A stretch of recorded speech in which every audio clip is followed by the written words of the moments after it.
Hi. Um, so I'm Steven Fernandez. This is my book report over Mere Christianity. But before we go into that, let me give you guys a room tour. Or I guess it's just you, Mr. Hayes, Professor Hayes. So that's my bed. That's my roommate's bed. That's his desk.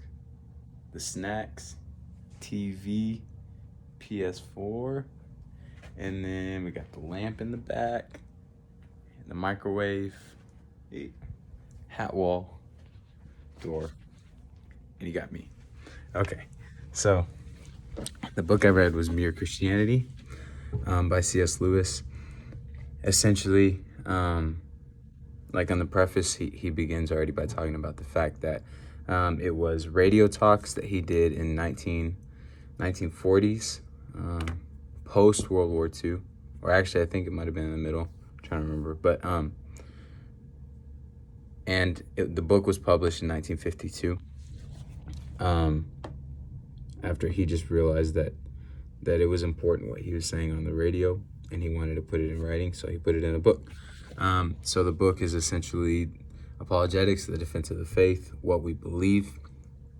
And so one passage which I think kind of encapsulates like the book in the fact that it speaks on faith and what we believe and why we should believe, but also kind of in a like slighter way. It's this passage. It says, "Now faith, in the sense in which I am here using the word, is the art of holding on to things your reason has once accepted, in spite of your changing moods. For moods will change whatever view your reason takes. I know that by experience. Now that I am a Christian, I do have moods in which the whole thing looks very improbable. But when I was an atheist, I had moods in which Christianity looked terribly probable. This rebellion of your moods against your real self is going to come anyway. That is why faith is such a necessary virtue. Unless you teach your moods where they get off, you can never be either a sound Christian or even a sound atheist, but just a creature dithering to and fro, with its beliefs really dependent on the weather and the state of its digestion. Consequently, one must train the habit of faith." So here he was saying that there's times, obviously, where life hits, but after you've reasoned, after you in a sound mind, in a place with a logical mind, have reasoned that Christianity is true, it is what you believe in, then that's something that you need to cling on to, and that's what faith is.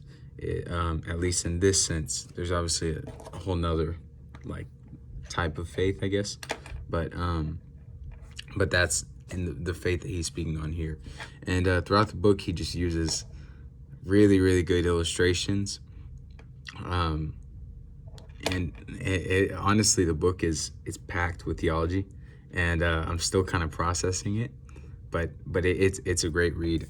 So two things that I've learned from the book and that I would like to practice are this: the idea, he says this kind of throughout the book, the idea that everyone is either rich or poor in morality, in the sense that everyone's kind of dealt a good or a bad hand. So some people are raised maybe with better off financially, or maybe you just have two parents that love you, or a family that loves each other, or you might have been abused and molested, or you don't have a dad in the picture, or so he's saying essentially everyone's rich or poor, and what God judges our morality based off is not off of where you are naturally, because obviously someone who was raised without a dad is going to be worse off morally than someone who was raised with a stable family.